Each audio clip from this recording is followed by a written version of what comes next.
Wow, look at this that's just turned up. It's an original 1981 Williams Defender. I've just unloaded it and brought it into the shed here with the little telehandler. So I'll get it stripped down off the pallet, I'll get the wrap off it, and then we'll have a look at it, see if we can repair it.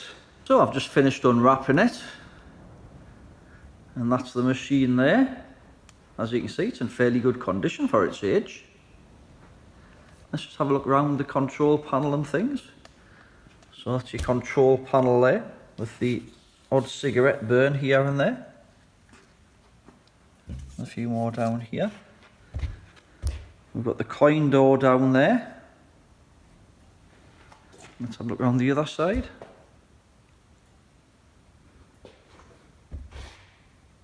So yeah, it's in not bad condition for its age. So I think the first thing we'll do is we'll get the back off and we'll have a look inside of it and see what we can see.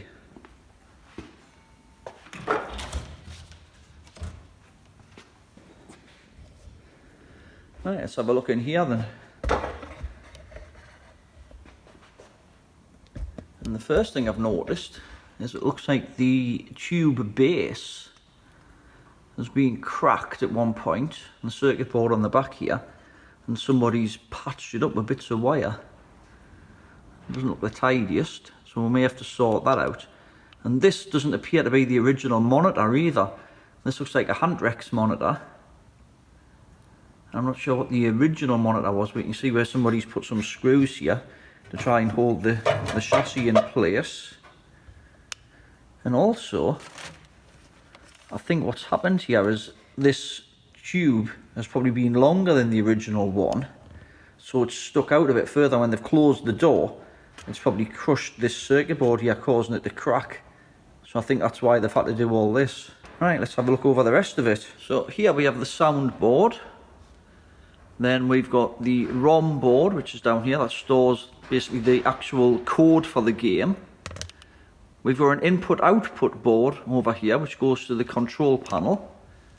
And down here, this is the main CPU board that does all the processing and has the RAM on it. And in the bottom here, we've got an old school analog power supply. This is the main power supply here, and that's the transformer. And we've got a door interlock switch just here.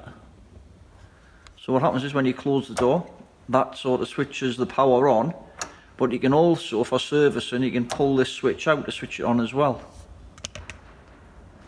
That's the coin door at the front there. And then just up there, we've got the control panel, which uses leaf switches, not micro switches. So what I'm probably going to do first is unplug this connector here, which is the power going to the main board, just in case there's any problems on the power supply. We'll plug it in and then we can check the voltages on the power supply here, just to make sure that they're correct before we actually send power to the board, just in case there's, it's sending out 9 volts instead of 5 volts, for instance, and we'll fry half the chips. So I think that'll probably be the sensible thing to do. So I'll just go and get an extension lead, we'll plug it in and we'll see what it does.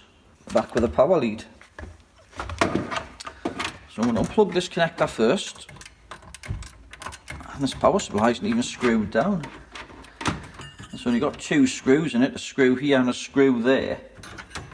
And we're missing about 4 screws out of it. Right, that's that unplugged. I'll just get the power lead. And just plug it into here. Right, let's pull the switch just here.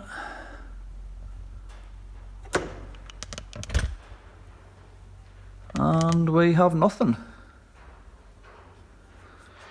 It doesn't sound like the monitor's powered up or anything. So I would have thought at least the monitor should have powered up. Let's just see if we get mains on those.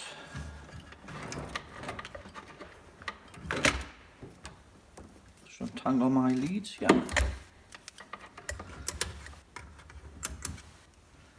Let's just check on this. Yeah, we've got mains there.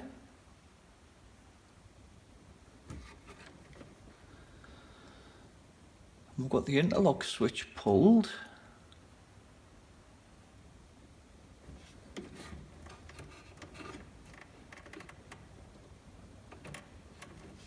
So what's going on here then? I think I found it. Looks like it comes out of here, goes down, and then goes along. So it looks like there's possibly another switch just over here. Right, let's try that again then, see if we get power now. Yes.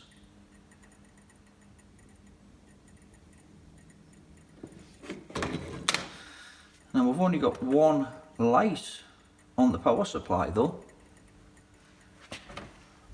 And the light's just lit up at the very top there, I don't know if you can see. We've only got one light on the power supply lit up, one LED. That's the 5 volt one here. I don't know why the other ones aren't lighting up. Might be because we haven't got the plug plugged in. But on the back of the unit, it's got all of the pinouts of this connector here. So I'll just go and grab that, so then we can see what voltages should be on what pins. So this is what's on the back of the back door. There's all the different boards there. That's the sound board. It shows all the different wires there. ROM board, interface board, CPU video board. And then we've got the power supply here. And it shows you all the different voltages that should be coming out of it. And the indicator lights there. So 12 volts and -5 aren't lit up. And it shows you the connections of the monitor. Tells you what the different bits and pieces are. And we've also got a power wiring diagram here as well, which is very handy. So I've seen that all that's on the back door. And then down here, there's all of the wiring for the different bits and pieces like the speaker, coin door, controls. So that's very handy as well, isn't it? Pity more things weren't like that these days, with all nice diagrams and things. Right, let's just measure these voltages. So, ground's about in the middle here. We should have 5 volts to about this side here. We'll have 4.39. We should have, I think it's 12 volts on that one. And we don't have anything. And we should have -5 on that one and we haven't got anything. So I might just plug the board in just to see if those lights come on with the board plugged in. At least the 5 volts okay, which is the main thing I was bothered about. Right, I'm just going to switch it off a second. Just plug this back in.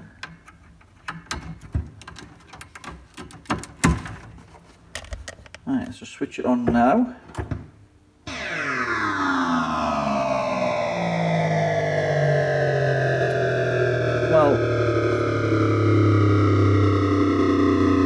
Well, the sound effects board seems to work. Let's see what it's doing at the front screen. Oh, I've just got a blue screen. But we've definitely got a voltage missing on the board here. So I think we need to have a look at that then. No 12 volts there by the look of it. Right, so I think the first thing I want to do is just check these fuses. So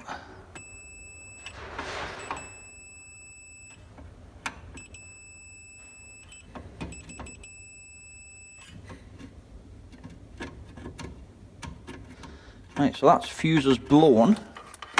Let's see if we can see what that is. I'll pop it out.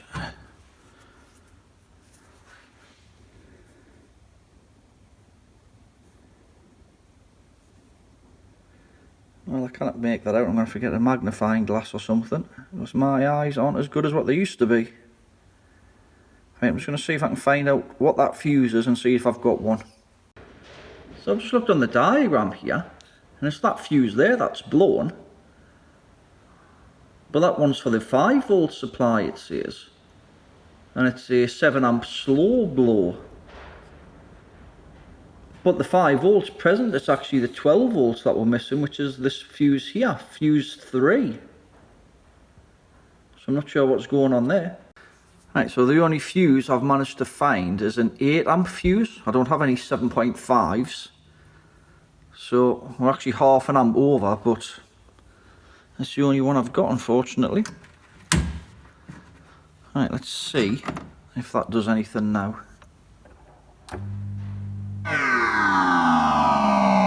Well, we've got all 3 lights on the power supply now. Let's see if I get voltages.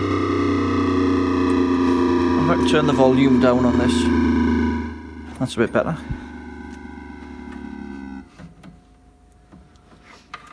So let's see if we get the correct voltages now. -5. +12. +5. Right. Power supply seems okay. Let's have a look, see if we can see anything on these boards now. So I know there's some diagnostic lights which might be useful to try and troubleshoot what's going on. And on this board here, on the ROM board, we've got 2 lights lit up. You just see the 2 LEDs there out of the 4. Now that's a code for some kind of error. But I'm going to have a look at the service manual just to see exactly what that means, because I can't remember off the top of my head. But I think it might indicate something like a ROM failure.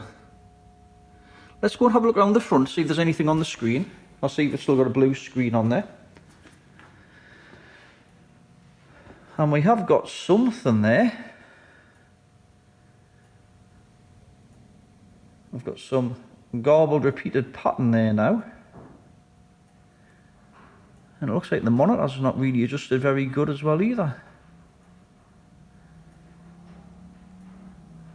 Right, I'll go and have a look at that code and I'll see what it means. I've just came round the back of the machine here. And one thing I've noticed is the -5 light has gone off. So let's just check that fuse. It's actually okay. I thought that was blown. It must just have a shorter spring than the other 2. Let's just check all these again.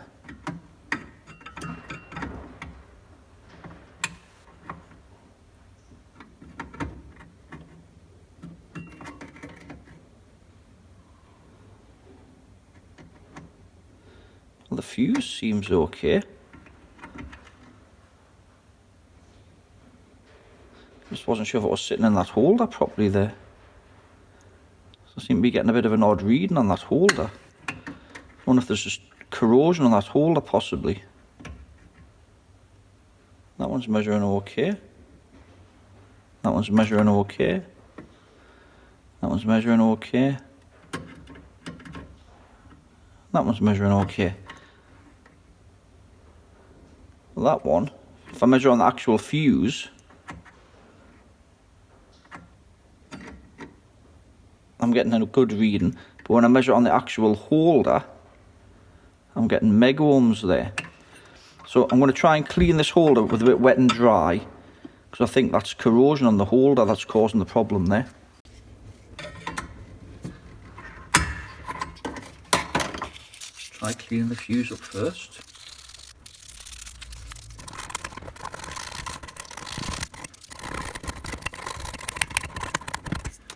Let's see if that makes any difference.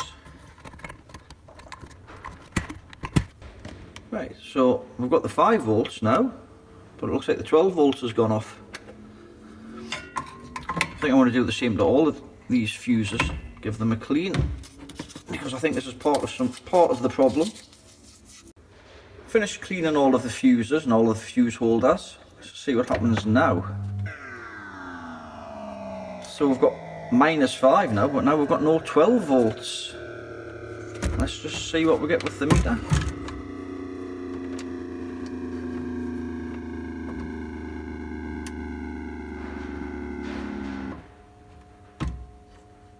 -5, and that should be the 12 volts here. And we've got nothing. So I was just going to unplug this to take it to the blue mat. And this plug was very slack. And this wires just came out. So part of the problem, I think, is this plug here. So I think I might need a new one of those and this rewired onto it. I thought I'd bring the power supply over to the blue mat just so I can have a look over it. See if we can see anything obvious. Plus I also wanted to check the caps here and this one here. Because I mean they're going to be about 44-year-old now, I worked out. They actually have got a date code on it. Just here. 81-26, so that's the 26th week of 1981. And I did notice there's a couple of other components as well had a similar date. This one here, 81-26. So again, 26th week of 1981. I think this one had a slightly different code. Let's have a look at that one. Yeah, so the 14th week of 1981. I think the chips have got some dates on as well. I think the chips are actually older. So 35th week of 1980. So it'll be interesting to see what these caps measure, seeing as they're about 44-year-old as well. So I'll just zoom back out a little bit, and I'm just going to get the ESR 70 gold.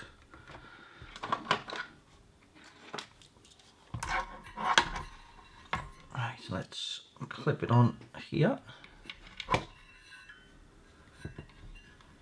Let's see what it makes of this big capacitor first.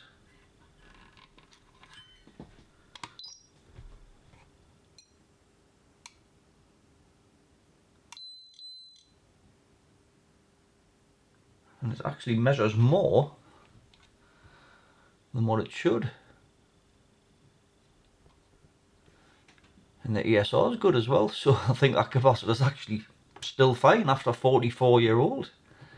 So I think that's pretty amazing, that. I'm sure capacitors have gone downhill in recent times. I'm sure they used to be a lot better. So let's see what this silver one is here. So 4700, 35 volts. So that one's across here.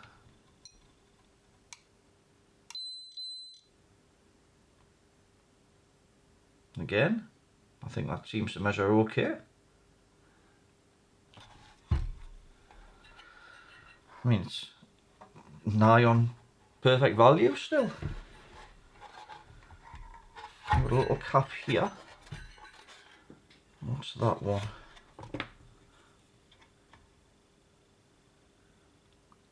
So that one's 320 microfarads. That's just across here.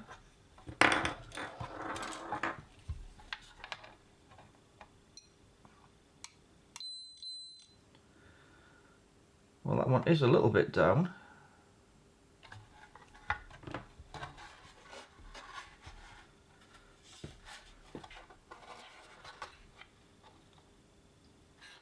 What's that one?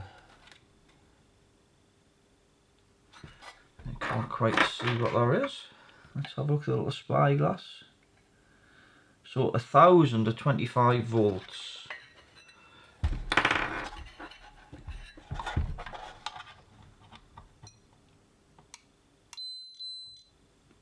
And again, it's not too far away, that.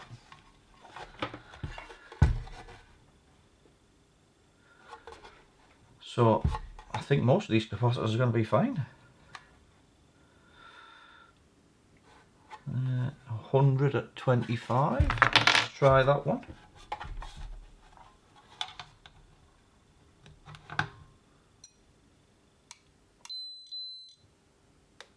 That measures 124.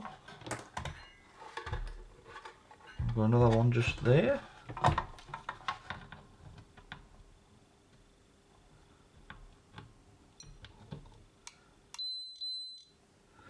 I think I've quite had those on there. So 54.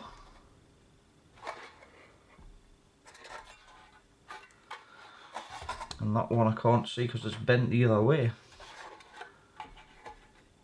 That's 47. So I think these caps are actually alright. which is pretty amazing after 44 years. I don't know what you guys think, but I cannot see capacitors made these days lasting 44 years. So I wonder what they changed. Right, let's put that to one side for now. Let's just have a look, see if we can see any dry joints or anything. Let's just zoom down a bit. And possibly, it looks a little bit suspect there. I can't really zoom down anymore with the camera, so I might get the microscope in just so I can have a look over some of these connections. Right, got it under the microscope. And yes, that definitely is dry, that one. You can just see there. It's got a crack all the way around it. And I think that one was the -5 volts. I don't think that one was used. Let's just have a look along a bit more. Looks like there's a couple of other ones here as well. So some of those definitely need resoldered. So I think I'll just grab the iron, we'll just go and do those.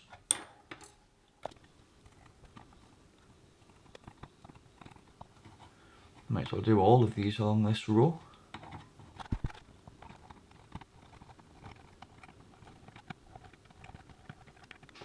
Right, that's a bit better.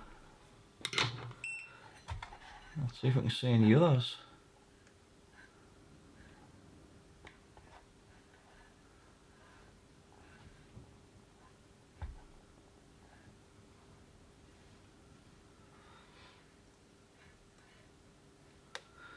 Well, I can't really see much around there. They look okay. Let's just spin the board round. Let's have a look at these other connectors here.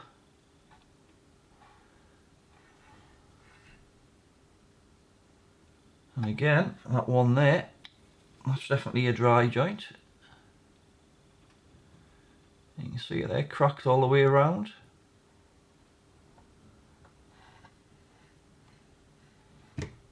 And that one there as well. And possibly that one's starting. So I think we need to do all of these. And I might as well do those ones as well while I'm on. Might as well do the lot.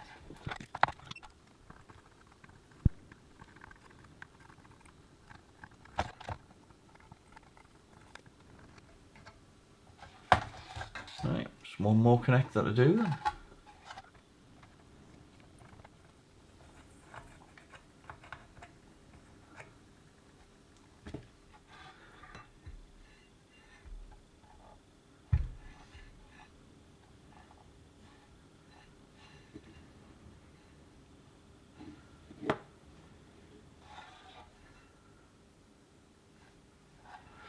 And I think the rest of them look fine. I've refitted the power supply, and what I've done to sort this bit out, I've found an old connector of the same type. I've removed a couple of the pins from this one, and I've soldered the wires directly onto them and then refitted them in this connector, and that seems to have sorted it. And I think there was about another 3 wires ended up breaking off as well. This white one, I had to resolder that one on. This orange one here, the 2 grey ones, I think there might have been another one as well. So hopefully that should be the power supply sorted. I'll just switch it on, we'll see if we get all the lights on there. And we do, we get the -5, where you get the +12 and the +5. So I'm happy with that at the moment. So I think we'll move on to the rest of it and see if we can sort the rest of it out now. I've looked at the manual to find out what these LEDs mean. And if the first one stays illuminated when you first switch it on, that means there's a ROM fault, and then the next sequence indicates in binary the actual ROM number of the ROM that's faulty. So I'm just going to switch it on now.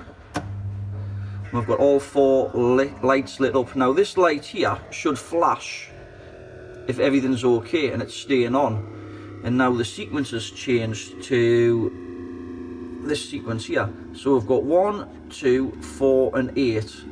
So if we add those two together, 8 and 2, that gives us 10. So that indicates that ROM number 10 here is potentially faulty. So what I might do is take this ROM board out, we'll take it over the blue mat, I can take that ROM chip out. It might just need the legs cleaned. And we can also put it in the EEPROM programmer. We can actually read the chip just to check that it's actually working okay. And see if the checksum and whatever's alright. So first thing I'm going to do is just unplug these connectors here.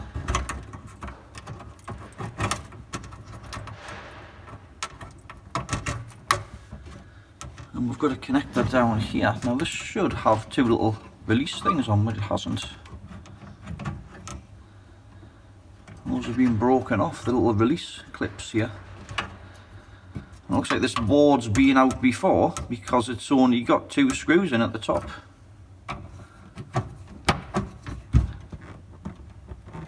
Which don't seem to want to come out, and that one doesn't.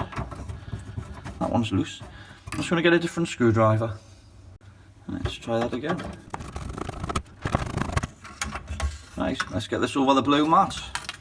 Let's have a look over this board. Let's just zoom down a bit on it. And it could just be some of these pins on these ROMs are all corroded and just need cleaned. So we'll probably do that. Let's just have a look on the other side of the board as well. Let's just have a quick look around here. And it looks like this has had a fair bit of work done on it in the past. Possibly chip changed there. Looks like this has either been changed or socketed or resoldered or something. Another one here.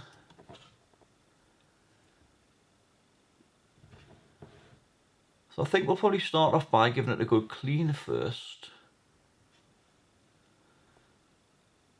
And I'll check that ROM number 10 with the EEPROM programmer. Looks like I might have a few potential dry joints here as well. I think I need to clean this board first as well.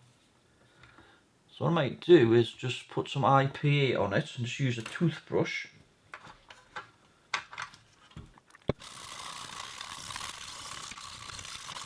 I'll just put some IP in it now just to wash it off. Just get some tissue to mop up the mess. Right, let's have a look at these ROM chips now then. So I'm going to first start by taking number 10 out, which is the one it's saying it's faulty.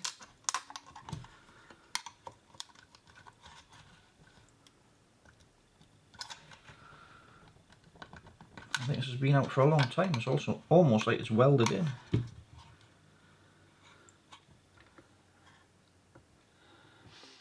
Yeah, and we do have a fair bit of mess and stuff, or corrosion possibly on the legs. So I think what I'll do, I'll spray this with switch cleaner, and then I'm going to rub it on some paper just to try and clean the legs up.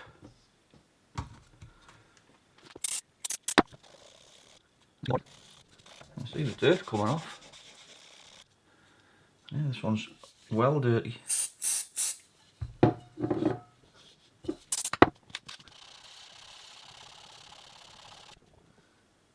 And still isn't bringing it up great. It's almost like corrosion, some of this.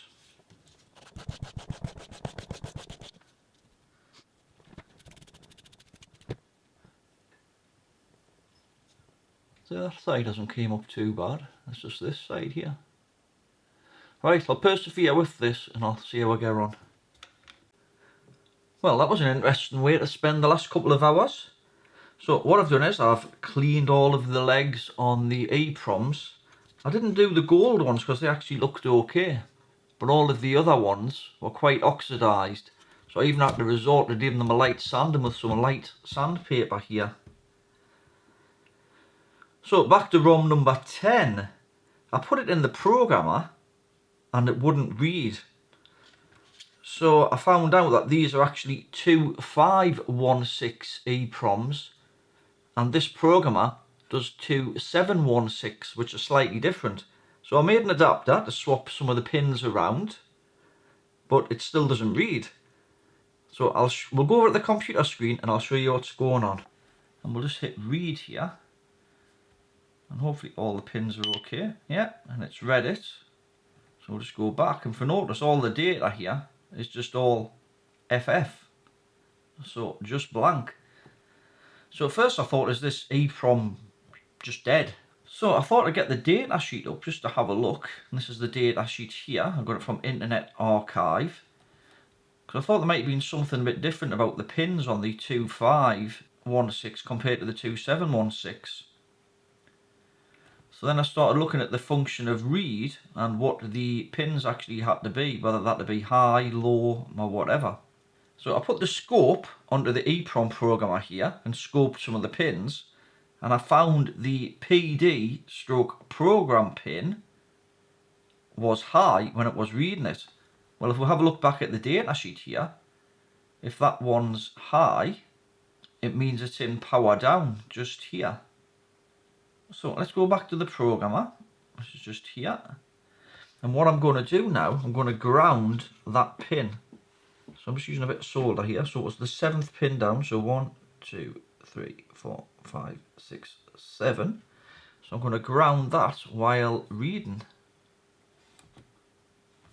So we'll just hit read. Right, I'll just hit back. And now if we notice, we've got data here in the buffer. And if I just scroll down a bit now, we can see text, coins left, coins center, coins right, total page, ships. So I think this chip's actually working. We've got a copyright message at the end there as well. Copyright 1980, Williams Electronics. So what I'm going to do, I'm going to save this and we'll just call it defender10.bin. And then we'll just go to that folder. And I'm just going to go into properties, and I've got a little plugin installed here which automatically gives you the CRCs. So the CRC of this chip is A543B167. So I downloaded one of the ROM sets for MAME for Defender. And if we just look here, Defender 10, the CRC is A543B167, which is the same as the value we've got up here. So that means that this chip is actually good. There's nothing wrong with it. So what I'm going to do, now I've cleaned the pins, I'm going to put this one back in, and then we'll try it back in the cabinet and we'll see what happens. Right, let's put this back in here then. And get one of the screws in there. So it looks like there's been a fair bit of work done on this, I think. Right, I'll plug the bottom ribbon cable in. Now one thing I've just noticed, this plug here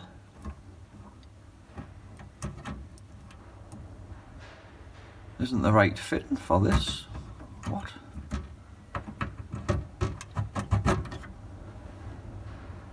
Well, I'm sure that's where that went.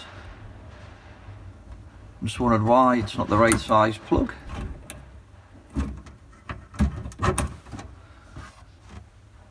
Right, I'm just going to switch it on now. And we've got one single light on again. And we've got the same fault. ROM number 10. Right, well we know ROM number 10 is actually okay.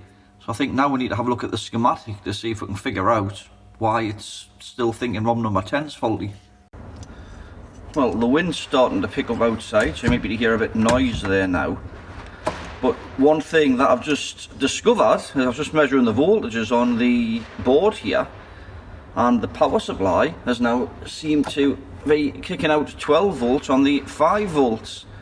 So the 5 volts is supposed to be on the end here, and the ground's about in the middle here. We're getting 12.5 volts out of the power supply now instead of the 5, so that's not good. So something's failed on the power supply, and I think it's sent 12 volts into the 5 volt lot, so God knows what's blown on this now. So I think what I'm going to do is use the bench power supply. I'll use this power supply for the -5 and the -12 still. And what I'll do, I'll wire 5 volts separately to the boards from the bench power supply. I think that's going to be the safest option at the minute, and then we'll address this power supply a bit later. Well, I've got the bench power supply hooked up, and I've set it just slightly above the 5 volts at 5.1. and we've still got the same two lights on for the ROM failure. Now one thing that I have noticed, now I did do this a couple of times previously as well, is the pattern on the screen has gone sort of diagonally. It did do this a couple of times previously, but it's still, I know it's a bit hard to see with the light here, but it's still actually scrolling through there, so it still seems to be processing, so it looks like most of the chips are still okay. So I think I'll get the thermal camera out, we'll just have a look just to see if any of the chips are getting hot. Got the thermal camera out, and this thing looks lit up like a Christmas tree. There's a lot of chips there that look hot, let's say. I mean, the CPU is about 40 degrees or so, 46, 49. I mean, whether or not that's normal or not, because I know some of these old chips do run a little bit warm.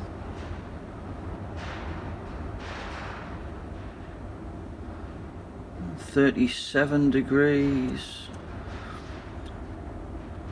And the RAM chips, I know they run warm as well. Let's see what temperature those are. They're about 40 degrees, but I mean there's nothing excessive. Let's just have a look up at the ROM board, see if we can see anything on that one.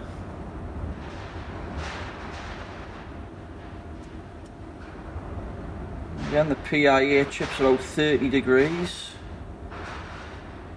And all the other chips actually don't look so bad as well. Well, at least there's nothing glowing sort of like red hot, which is good. We've got the PIA chip over there on the little board at the end here. That's about 35 degrees, so. And I had the soundboard disconnected because every time I was powering it on and off it was getting a bit annoying, so I've disconnected the soundboard for now. Right, I think I'll get the scope out and we'll try scoping some pins. I did find a troubleshooting guide, so I'm going to try and run through that with the scope and we'll see how we get on. So I've been poking around with the scope, and one of the things here says check count 240 circuit. So it's got some timing diagrams a little bit further down here. This is it here, where it says chip 4E pin 5, and it says you should have 16 milliseconds between the trailing edge of each pulse. Well, if we just look at the scope here, I seem to have 8.3. So it's like these pulses are coming twice as fast as what they should be. So that's something I need to look into a little bit further just to see what's going on there, because that doesn't look quite right. Well, I thought I'd had something there, because on this chip here, 5R, on pin 5 I was getting the signal. On pin 4 I was getting the signal, and on pin 3 I'm supposed to have this signal here, but I wasn't actually getting anything on the scope here, just a flat line. So I thought, I found something. But then when I had a look at the circuit diagram here,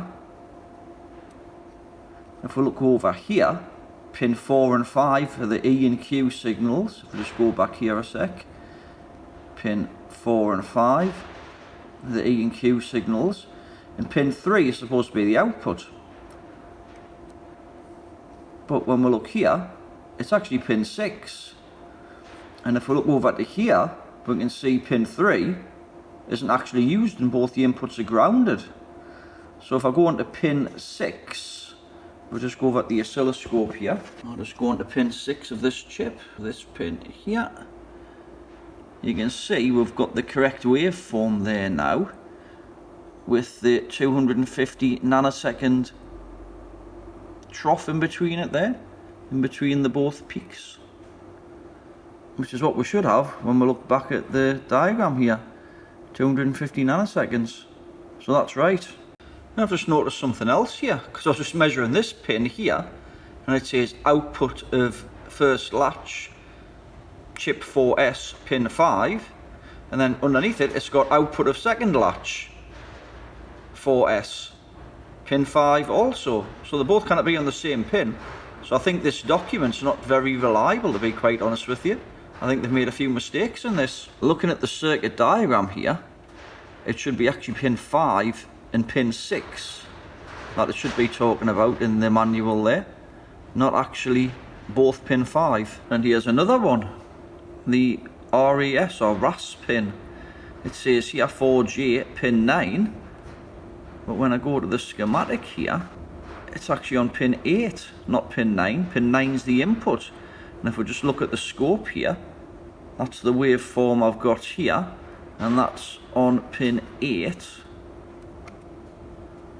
And that's what it should look like.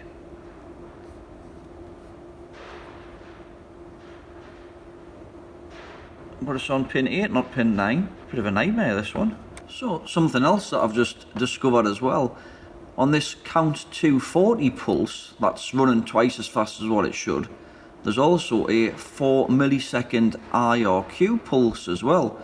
That goes to pin 10 of this IC here.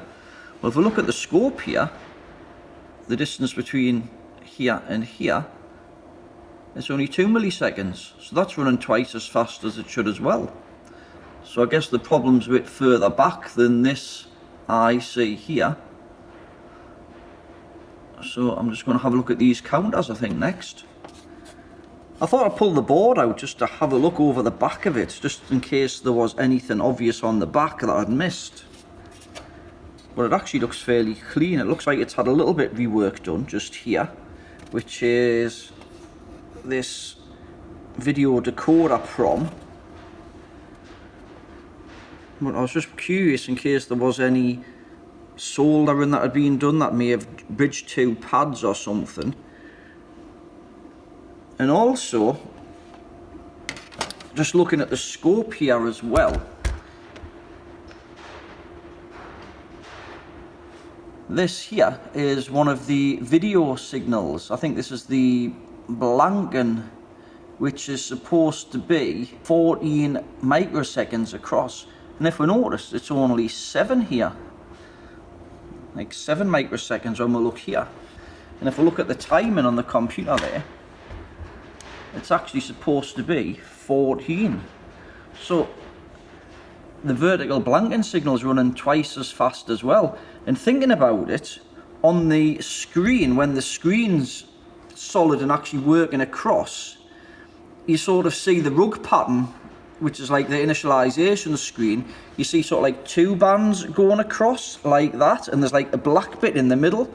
And I think that's because it's basically drawn 2 lines instead of just the 1. So because it's running twice as fast, you're actually getting twice as much along the screen than what you should be. So I think that's what's happening there as well. But I still haven't found the actual cause of it yet. Right, I think I might have made some progress. So on these counters here, we've got this pin here, which is pin 14 on IC5J. And what this is a 4-bit binary counter with overflow. So it takes a 4 megahertz input. So we divide the first output by 2, which gives us 2 megahertz.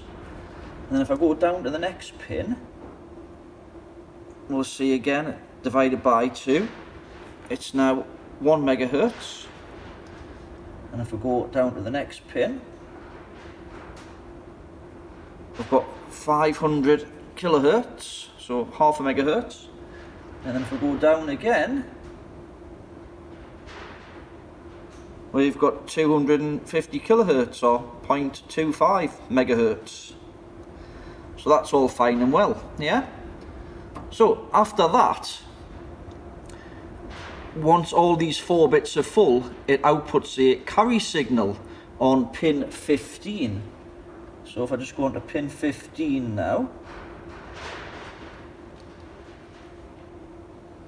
so that's the carry signal. However, if we look at the frequency of it, we've got 500 kilohertz there.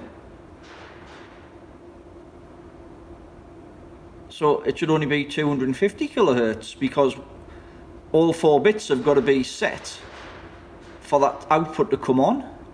Right, I'm just going to pause the trace there.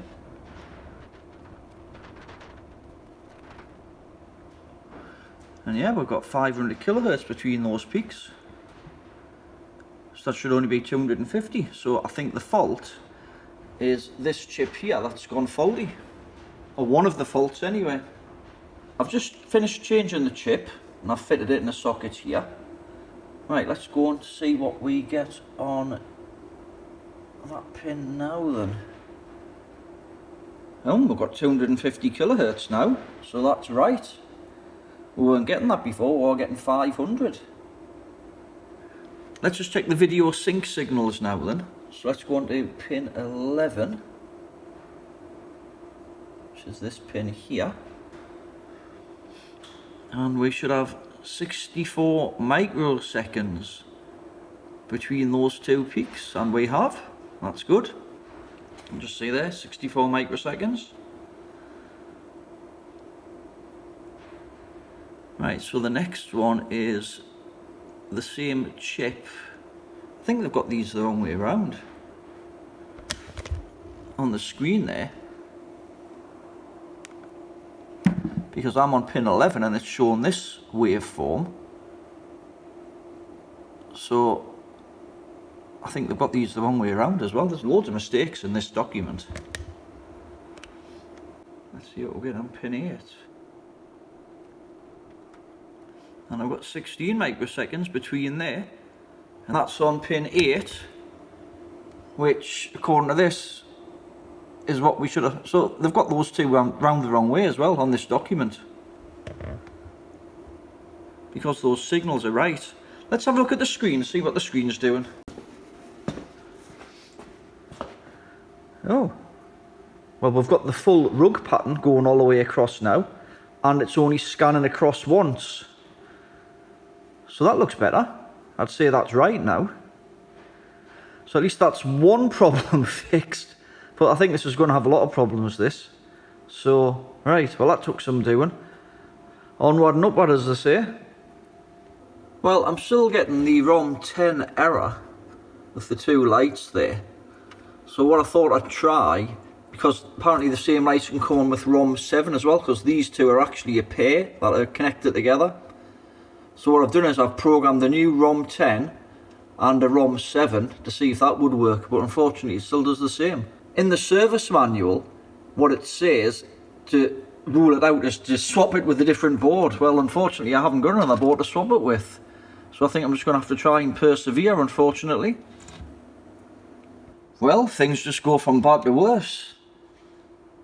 I noticed some of the RAM chips are getting really hot, so I've removed them all. So I think I'm going to replace those with 4164s instead of the 4116s, because then they only need a 5 volt supply instead of the 12 volt, -5 and the +5 supply. So I'm going to order some of those and we'll do a little modification so those work. Plus those RAMs are generally prone to failure as well. But one of the other problems that I had, and that I noticed when I was checking the pins on the ROMs with the scope here, is the data pin, pin 5, I'll just get it on the scope there so you can have a look. If you look at the height of it compared to the other data pins, you can see there, I'll just get it on that pin again. It's like something pulling it down. So I was looking through the schematic trying to work out which chip it is, because it could be this chip or there's some buffer chips here. I think it's these three here. It could be those pulling it down, or it could have been the RAM possibly. So removing the RAMs helped us try and narrow that down a bit. But I'll show you what the problem is, what's pulling it down, because I've just discovered that as well. I'll just switch it off a moment. And I'll just connect this board here, which is the input board. I don't know if you can quite see that there. This is the input board here, which goes to the controls. And it's got a PIA chip here, which is an input-output chip. So I'll just go back and down a sec there and try and get onto that. I'll switch this on now. And then I'll just go onto the same pin, pin 5 here. And if we look at the height of it, there's actually the full height now. And if we're going to a different pin, those waveforms look rather messy as well, I noticed. So all those are the same height now, so there must be, I think that PIA chip must be blown as well. Loads of problems with this. So I thought I'd fit one RAM chip back into one of the sockets, just so I could check that we're getting the appropriate signals on all of the pins. Now, this first pin here, we'll just look at the scope as well, that's data in. The next pin, that's read write, which is toggling.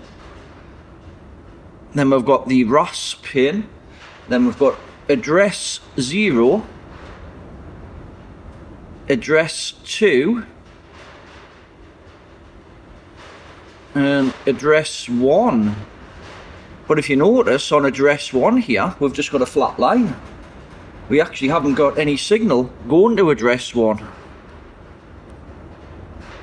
So I'm not sure if we've got another faulty IC round about here that controls the address pins.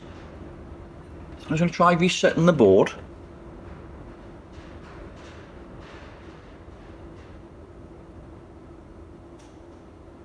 We still don't appear to have any signal there. Yeah, we'll do 1, 2 and 3.